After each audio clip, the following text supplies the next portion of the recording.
ലോകകപ്പ് ഫുട്ബോളിന് ആരവം ഉയരുമ്പോൾ ഫുട്ബോളിന്റെ ഇറ്റില്ലം എന്നറിയപ്പെടുന്ന തൃക്കരിപ്പൂരിന്റെ അഭിമാനമായ എം സുരേഷ് സിറ്റി ന്യൂസിനോട് മനസ്സു തുറക്കുന്നു.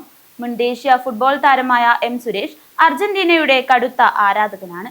ഓരോ മത്സരങ്ങളും ആവേശം നിറഞ്ഞതായിരിക്കുമെന്നും മെസ്സി, റൊണാൾഡോ, നെയ്മർ എന്നീ പ്രതിഭകളുടെ അവസാന ലോകകപ്പ് എന്നത് ഇത്തവണത്തെ ലോകകപ്പിന്റെ സവിശേഷതയാണെന്നും എം സുരേഷ് പറഞ്ഞു. ഞങ്ങളുടെ പ്രതിനിധി ഉർമീസ് തൃക്കരിപ്പൂർ തയ്യാറാക്കിയ റിപ്പോർട്ട് കാണാം. മറ്റൊരു ലോകകപ്പ് നമ്മുടെ മുന്നിൽ വരുമ്പോൾ ഇന്ത്യക്ക് വേണ്ടി നിരവധി തവണ കുപ്പായമണിഞ്ഞിട്ടുള്ള തൃക്കരിപ്പൂരിൻ്റെ സ്വന്തം അഹങ്കാരം എന്ന് പറയാൻ പറ്റുന്ന എം സുരേഷിനോടൊപ്പമാണ് നാം ഇന്നുള്ളത്.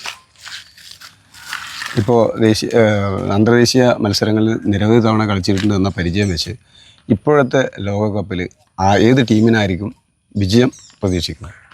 അത് ഞാൻ നേരത്തെ പറഞ്ഞ പോലെ തന്നെയാണ്. എൻ്റെ ടീം അർജൻറ്റീനയാണ്. മെസ്സി ഒരിക്കൽ കൂടി അടിക്കണം തന്നെ ആഗ്രഹം. പക്ഷേ ഒരുപാട് നല്ല ടീമുകളുണ്ട്. ഹോളണ്ട് ഉണ്ട്, ഫ്രാൻസ് ഉണ്ട്, ജർമ്മനി ഉണ്ട്, സ്പെയിൻ ഉണ്ട്, പോർച്ചുഗൽ ഉണ്ട്. അപ്പോൾ എല്ലാം നല്ല ടീമാണ്. ആരും ചിലപ്പോൾ ഏഷ്യയിൽ നിന്ന് നല്ലൊരു ടീം വരാം. പിന്നെ ചിലപ്പം ഏതെങ്കിലും ചെറിയൊരു കൺട്രി ഇപ്പം പുതിയതായിട്ട് ചിലപ്പോൾ വരാം. കാരണം എല്ലാ രാജ്യത്തും നല്ല നല്ല കളിക്കാരുണ്ടല്ലോ. ഇപ്പം ചെറിയ ചെറിയ കൺട്രീസിൽ നിന്നൊക്കെ ഒരുപാട് പേര് യൂറോപ്യൻ ലീഗിൽ കളിക്കുന്നുണ്ട്.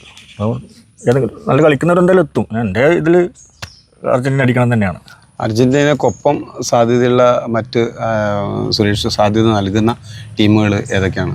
ഫ്രാൻസ് ഉണ്ട്, സ്പെയിൻ ഉണ്ട്, പിന്നെ റൊണാൾഡോ പോർച്ചുഗൽ അടിക്കണമെന്നുണ്ട്. റൊണാൾഡോക്ക് ഒരു വേൾഡ് കപ്പ് കിട്ടണം എന്നുള്ള ഭയങ്കര ആഗ്രഹമുണ്ട്. കാരണം ഇത്ര നാളും കളിച്ചിട്ട് അവന് എല്ലാ ട്രോഫിയും കിട്ടിയിട്ടുണ്ട്, വേൾഡ് കപ്പ് കിട്ടിയിട്ടില്ല. അപ്പോൾ കിട്ടിയാൽ നല്ലൊരു ഇതായിരിക്കും. ഫുട്ബോളിൻ്റെ അവസാനം ഇതാണ്, വേൾഡ് കപ്പ് ആയിരിക്കും.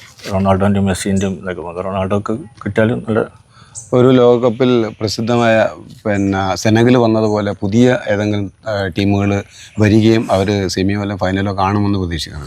ഉണ്ട്, മൊറോക്കൊക്കെ നല്ല ടീമാണ്. മൊറോക്കൊക്കെ ചാൻസ് ഉണ്ട്. അതുപോലെ ആഫ്രിക്കൻ കൺട്രീസിന് എന്തായാലും ഒരു ടീം വരും. കാരണം യൂറോപ്യൻ ഇതിലൊക്കെ കളിക്കുന്ന ഒരുപാട് ആഫ്രിക്കൻ ടീമിലെ ആൾക്കാരുണ്ട്.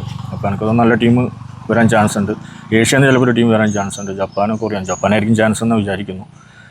ആരും ഇപ്പം എഴുതി പറ്റില്ല. ഇത് ഫുട്ബോളാണ്. ഇപ്പോൾ എല്ലാ രാജ്യത്തും എല്ലാ കളിക്കാരും പല ഇതിനും പോയി കളിക്കുന്നുണ്ട്, ലീഗുകളിലും. അപ്പോൾ എല്ലാവർക്കും നല്ല എക്സ്പീരിയൻസും കാര്യങ്ങളൊക്കെ കിട്ടിയിട്ടുണ്ട്.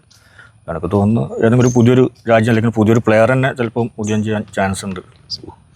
തീർച്ചയായിട്ടും നമ്മുടെ ഫുട്ബോൾ ആവേശം, തൃക്കരിപ്പൂരിൻ്റെ ഫുട്ബോൾ ഗ്രാമം എന്നറിയപ്പെടുന്ന തൃക്കരിപ്പൂരിൻ്റെ സ്വന്തമായ സുരേഷ് നമ്മളോട് പറയുന്നത് ലോകകപ്പിൽ പുതിയ താരോദയം അല്ലെങ്കിൽ പുതിയ ടീം വിജയ സാധ്യത ഉണ്ട് എന്നാണ്. എങ്കിലും സ്വന്തം ടീമായ അർജൻറ്റീനയോടുള്ള സ്നേഹം അദ്ദേഹം മറച്ചു വെക്കുന്നില്ല.